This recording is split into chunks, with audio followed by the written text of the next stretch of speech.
ఆలికి అన్నం పెట్టడం ఊరికి ఉపకారమా అన్నది సమాజంలో విస్తృతంగా ప్రచారంలో ఉన్న ఒక నిందాపూర్వక ఎగతాళి చేసే సామెత. నిజానికి ఆలికి అన్నం పెట్టడం, అమ్మకు అన్నం పెట్టడం ఊరికి ఉపకారమా అన్నది దీని ప్రాథమిక స్వరూపం.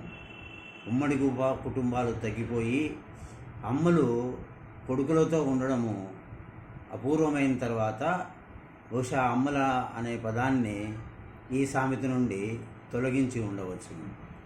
ఎవరైనా ఒక వ్యక్తి తనకు కానీ తన కుటుంబానికి కానీ సొంతంగా చేయవలసిన పనిని కొంతగా చేసి ఈ పనంతా మొత్తంగా నేను సమాజానికి చేశాను అని చెప్పే సందర్భాల్లో ఈ సామెతను వాడతారు.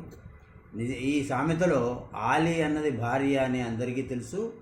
ఊరు అంటే విస్తృతంగా మనం కొంచెం సమాజం అని అనుకోవాలి.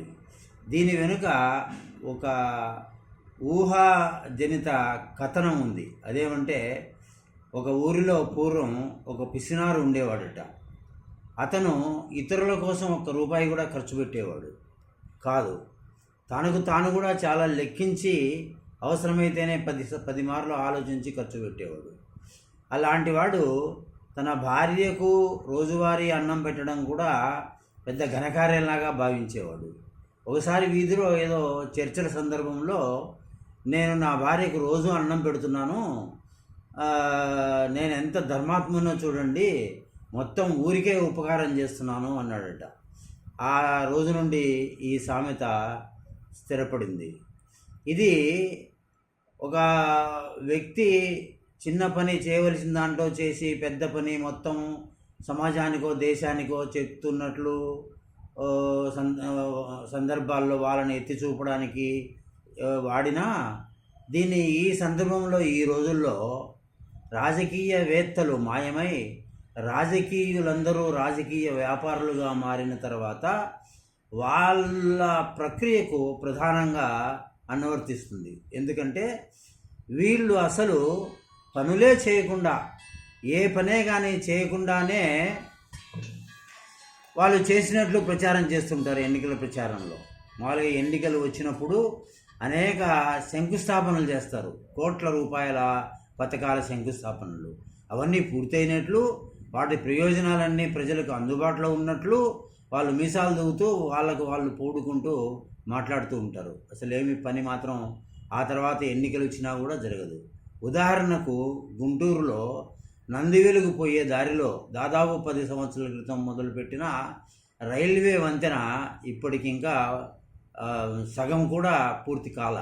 అలాగే శంకర విలాస్ చాలా ప్రధానమైన వంతెన, దాన్ని పడగొట్టి దాదాపు 1.5 సంవత్సరం అయింది. ఇప్పటికీ ఏ 10-20% కూడా పూర్తి కాల. ఇందులో ప్రజాప్రతినిధులు గమనించవలసింది, ప్రజలు కూడా విమర్శనాత్మకంగా చూడవలసింది ఏమంటే, ఇందులో ప్రజలకు చాలా అసౌకర్యం కలుగుతుంది. వాళ్ళు వాహనాల్లో ప్రయాణిస్తున్న సందర్భంలో ఇప్పటికే అతిగా ధరలు పెరిగిన ఇంధనం ఎక్కువగా ఖర్చు అవుతుంది. అంతేకాకుండా వాళ్ళ విలువైన సమయం కూడా ఎక్కువ వ్యర్థమవుతుంది. అంటే వాళ్ళ ఉత్పత్తి సాధనాలలో ఒకటైన విలువైన సమయం కూడా పూర్తిగా వ్యర్థమవుతుందన్నమాట, పూర్తిగా నష్టమైపోతుంది. అయితే ఈ సామెత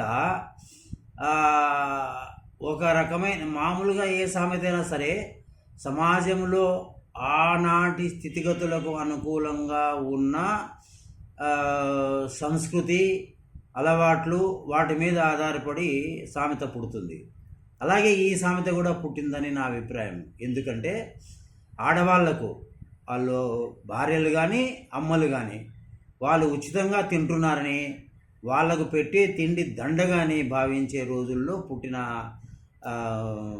సామెత ఇది. నిజానికి భర్త లేదా మగవాళ్ళు బయటికి పోయి సంపాదన కొంత ఆర్థిక రూపంలో సంపాదన తెస్తున్నా, వాళ్ళను సంపాదించుకుండే స్థితికి చేర్చడానికి, తయారు కావడానికి మొత్తం కుటుంబ సభ్యుల బాధ్యతలన్నిటినీ నిర్వర్తించడానికి ఆడవాళ్ళు అంటే భార్యలు, అమ్మలు చాలా కష్టపడి పనిచేస్తారు. వాళ్ళ శ్రమకు విలువే లేదు.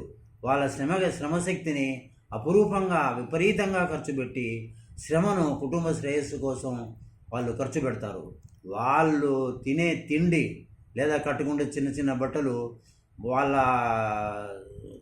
చెందవలసిన వనరుల్లో చెందవలసిన సౌకర్యాల్లో చాలా చిన్నపాటిదిగా లెక్క వేయచ్చు. ఇది ఆనాటి సంస్కృతిని.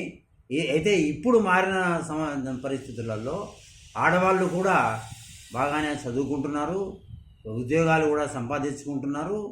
వాళ్ళ తిండి బట్టలు సౌకర్యాల సంగతి అటుంచి మొత్తము కుటుంబ పోషణలోనే వాళ్ళు ప్రధాన పాత్ర పోషిస్తున్నారు. కాబట్టి ఇలాంటి సామెతలు ఇప్పుడు కాలాంతరం చెందినాయి అని నా అభిప్రాయం.